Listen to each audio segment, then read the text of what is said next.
Nating i-drain yung tubig sa loob, kung effective ba siya. Yan. So ayan, very effective. Try natin i-shut off. Pak. Shut off. Oh, hindi naubos yung tubig. Shut off. Hey guys, what's up? Good morning. So ngayon guys ay Sunday, no? Dito lang ako sa bahay guys. So, sinsya na kayo sa background lang dyan kay medyo kamuritsi ang kahimtang. So ngayon guys, magdi-DIY ako guys, no? So naisipan ko lang mag-video para meron tayong ma-share, no? Ma-share ko lang yung konting knowledge ko. So ngayon guys, meron tayong washing machine dito guys. So bali ang ginawa ko guys dito sa likod.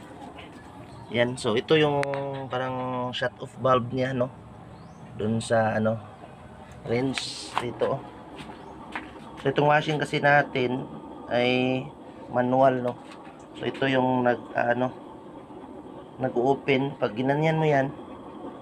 Ganyan. So drain. So then mag-wash ka na. So ang nangyari guys ay hindi na magbi-build or hindi na mag-stack up or ano bang tawag dyan. Or yung tubig ay hindi na po nag-stack doon sa loob, no? Kusa na lang siyang nagde-drain kahit na hindi naka-drain dito sa selector niya. So ang nangyari guys ay naputol pala itong shut off valve niya guys. So ito, yan o. Malapit na siyang maputol. Tapos doon sa dulo, yan o. Putol na talaga siya guys. So ang gagawin ko dito guys ay mag-DIY na lang guys, no? Para magamit pa ito. So kanina napakadumi dito guys. May nagbara dito. Yan, may nagbara dito sa bunganga ng niya. Kaya nagde-drain din siya, no? At hindi na masyadong naka-open na kasi siya kasi hindi na siya masyadong So ito nang nangyari guys. So ngayon guys, meron tayong nylon dito. Yan yung ipapalit ko dito guys. Tapos ang ginawa ko guys, binutasan ko tong blurred. Ayaw mag-focus yung cellphone natin guys. Namumurahin lang. So merong butas yan dito guys, oh. Ayan, oh, binutasan ko yan guys. Magkabilaan yan. So dito ko na yan dadaan yung nylon guys. Yan. So gumawa ko dito ng butas, pero sa palagay ko hindi to siya solid. Mapupuka lang to, mapuputo lang din to. So gumawa ako dito. So ito naman, ginawan ko na din yung parang kanal dito sa gilid guys. Dalawa. Para yung nylon babaon dito. Kasi ganito kasi yan eh. Papasok kasi yung mahabang na yun, papasok din kasi yun dito eh. Kaya ayan oh, malalim yung pasukan kaya ginawan ko ng parang kanal. So ito yung ginamit kong pang niya guys, pang butas sa plastic. Maliit na allen wrench. So ngayon guys, ito na. Ito yung nylon. Ito yung nylon.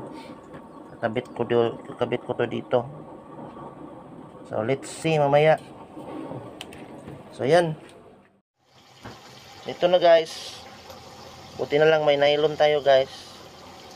Tapos pasok-pasok to dito sa ginawa kong butas. Yan oh. Lusutan yan. Tapos ganyan yan. Oh. See? Para hindi talaga mag-loose. Tapos ito hikot-hikot na lang guys. So pasok dito guys. Fast forward tayo, fast forward.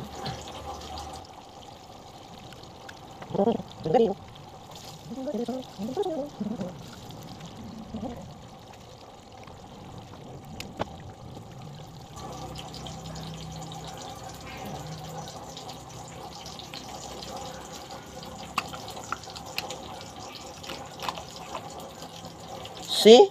Effective. Effective yung ginawa natin guys. Ginawa ko pala. Effective oh. Hindi, 15 lang guta. Yun oh. Tapos, pwede na natin siyang ikabit doon. Pakita ko na mamaya ha. You insert this here.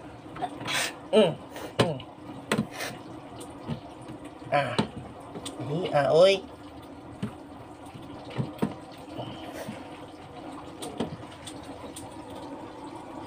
Sinigahi guys.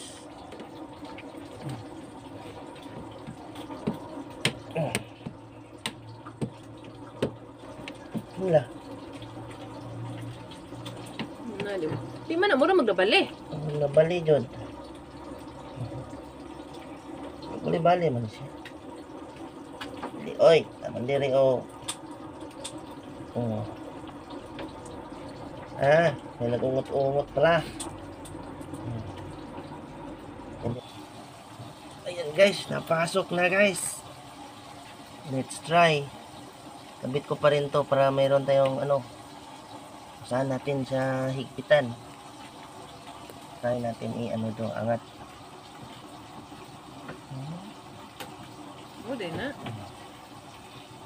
Sana effective. Naputol siya, di.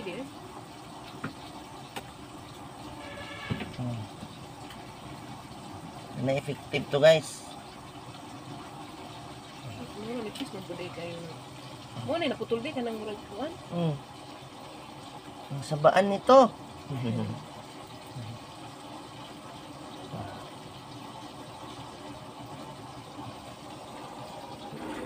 Ito guys, buhusan ko ng tubig. Yan. So let's see kung wala bang nag-drain. Hindi pa nag-drain. Yan oh. May tubig guys. So effective guys, hindi na nag-drain. So ngayon, tingnan natin dito sa likod. Tingnan natin kung may leak.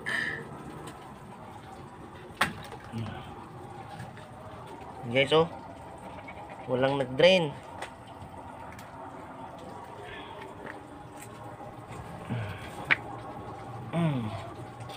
So try nating i-drain yung tubig sa loob kung effective ba siya.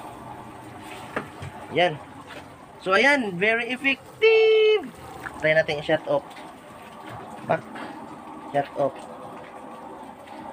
Oh, hindi na ubos yung tubig. Shut off. Yan daw, drain down. Ito. Oh, very good. Perfect. Effective yung ginawa natin guys, oh. Nylon. Perfect. Oh, nakasave na naman tayo ng pera guys. Hindi na naman nakasapi sa atin yung technician. Perfect. Thanks for watching. Bye-bye.